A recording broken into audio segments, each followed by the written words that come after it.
इस लेक्चर में हम पढ़ेंगे प्लांट की स्टेम के बारे में और उसमें सेकेंडरी ग्रोथ कैसे होती है हमारी स्टेम की और उसके बारे में।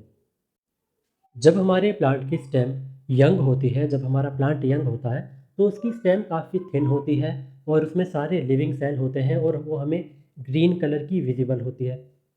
लेकिन जब हम एक मैच्योर ट्री को देखते हैं तो उसकी जो स्टेम है, उसकी जो ब्रांच है, वो हमें बहुत ज़्यादा हार्ड दिखती है और वो बहुत ज़्यादा थिक होती है, उस पर बार्क आ जाता है।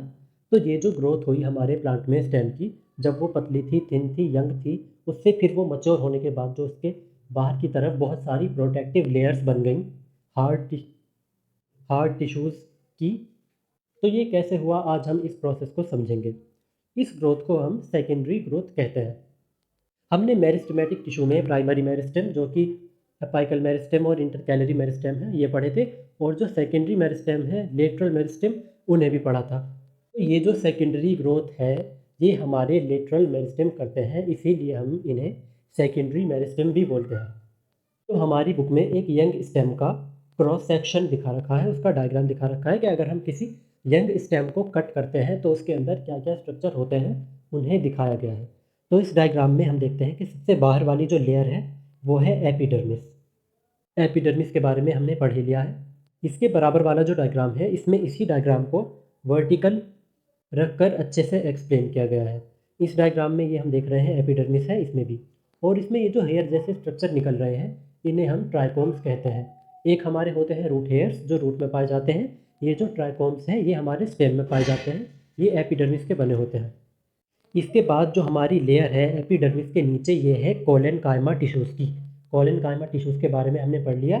ये फ्लेक्सिबिलिटी प्रोवाइड करता है और यही टिश्यू लीफ का जो स्टॉक होता है जिससे हमारी लीफ कनेक्टेड होती है स्टेम से, इस स्टॉक में एपिडर्मिस के अंदर की तरफ कोलेनकाइमा पाए जाते हैं जो कि उसे फ्लेक्सिबिलिटी प्रोवाइड करता है। तो हमारी स्टेम में भी सबसे बाहर वाली लेयर है एपिडर्मिस, अंदर वाली कोलेनकाइमा टिश्यूज़ की बनी हुई है, और इसके अंदर की तरफ है पेरेन्काइमा टिश्यूज़ की एक लेयर। और इसके अंदर जो हमें ये रेड वाला पार्ट दिख रहा है इसका नाम आपकी बुक में नहीं दिया गया, लेकिन इसे हम एंडोडर्मिस कहते हैं इस वाली लेयर को। इस लेयर के अंदर आते हैं हमारे वास्कुलर बंडल्स जो है जाइलम और फ्लोएम। ये जो स्ट्रक्चर बना हुआ है ये फ्लोएम है और इसके अंदर वाला पार्ट जाइलम है।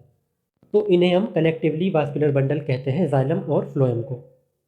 यही सारे स्ट्रक्चर्स इस वाले डायग्राम में भी एक वर्टिकल सेक्शन में दिखाए गए हैं। इसमें सबसे बाहर हम देखते हैं क्यूटिकल। क्यूटिकल के बारे में हमने पढ़ लिया, ये एक वैक्सी लेयर होती है जो स्टेम के एपिडर्मिस जो है सेल ये सिक्रीट करते हैं। ये हमारे ट्राइकोम्स, एपिडर्मिस, कोलेनकाइमा, पेरेन्काइमा और ये वाला स्ट्रक्चर एंडोडर्मिस है।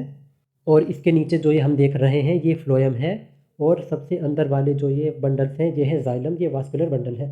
इनके बीच हमें ये कुछ सेल्स इस वाले डायग्राम में और भी ज़्यादा विजिबल है। अब हम इनके बारे में पढ़ते हैं कि ये क्या है।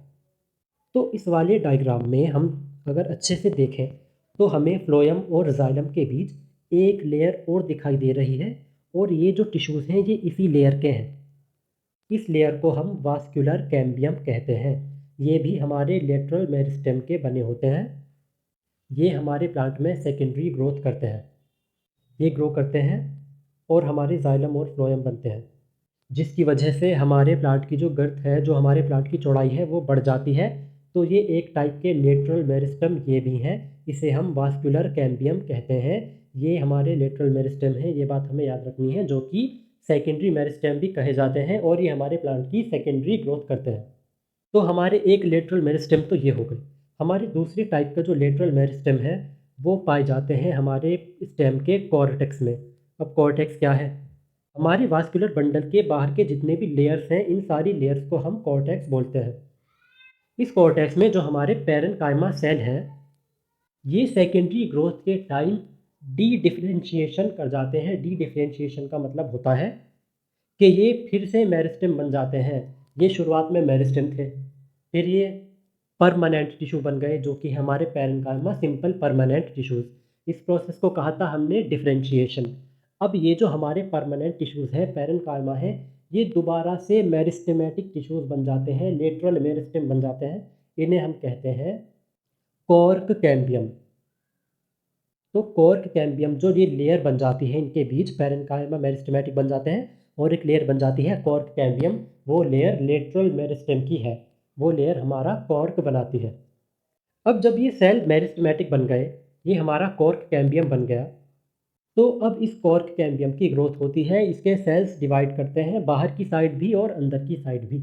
जब ये सेल डिवाइड करते हैं, नए सेल बनाते हैं, तो हमारे जो आउटसाइड वाले सेल हैं, जो कि हमारा एपिडर्मिस है, कोलन कायमा है, इन पर बहुत ही ज़्यादा प्रेशर बिल्डअप होता है, क्योंकि पीछे से हमारे सेल की ग्रोथ हो रही है अंदर की तरफ से, और वो प्रेशर बना रहे हैं, जिस प्रेशर की वजह से हमारे बाहर वाले सेल डेड हो जाते हैं और इनके अंदर एक ऑर्गेनिक मटेरियल का डिपोजिशन हो जाता है, जिसे हम स्यूबेरिन कहते हैं।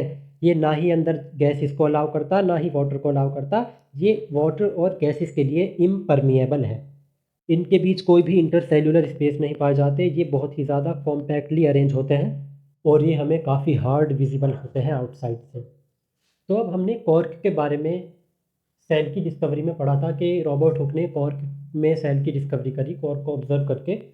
तो ये जो हमारा कॉर्क कैम्बियम बना, इसके बाहर वाली जो लेयर ये बनाएगा, इस लेयर को हम कॉर्क कहते हैं। ये कॉर्क एक स्ट्रिप है सेकेंडरी मेरिस्टेम की। सेकेंडरी मेरिस्टेम जो है वो हमारे लेटरल मेरिस्टेम है, जो कि यहाँ पर कॉर्क कैम्बियम बन गए हैं। तो ये जो कॉर्क कैम्बियम ने कॉर्क वाली लेयर बनाई, इसके अंदर ये सारे कैरेक्टरिस्टिक देखने के लिए मिलते हैं। स्यूबेरिन का डिपोजिशन, इंटरसेल्युलर स्पेस नहीं होते, कॉम्पैक्ट होते हैं। तो इस लेयर को हम कॉर्क कहते हैं और ये हमारे सेकेंडरी ग्रोथ में ही हमें विजिबल होते हैं। इस लेयर को हम कॉर्क कहते हैं। और दूसरा जो हमारे पास टर्म आता है वो है बार्क। अब बार्क क्या है? बार्क हम हिंदी में पेड़ की छाल को कहते हैं, लेकिन बार्क हम स्टेम में उन सारे पार्ट्स को बोलेंगे जो वास्कुलर कैम्बियम के बाहर की तरफ हैं। ये जो हमारा वास्कुलर कैम्बियम है, इसके बाहर की सारी लेयर्स, जिसके अंदर हमारा कॉर्क भी आ रहा है, इन सबको हम कलेक्टिवली बार्क बोलते हैं। और हमारा कॉर्क जो है वो सिर्फ कॉर्क कैम्बियम के बाहर वाली जो लेयर है वो हमारा कॉर्क होती है। तो इन दोनों डायग्राम के बारे में हमारी बुक में ज़्यादा डिटेल में कुछ नहीं दिया गया है। ये सारा जो मैंने आपको डिटेल में बताया, ये आपके समझने के लिए बताया है। तो इस लेक्चर से हमें ये दोनों डायग्राम काफ़ी अच्छे से समझ आ गए। तो नेक्स्ट लेक्चर में हम एनिमल टिश्यूज़ के बारे में पढ़ेंगे। Thank you.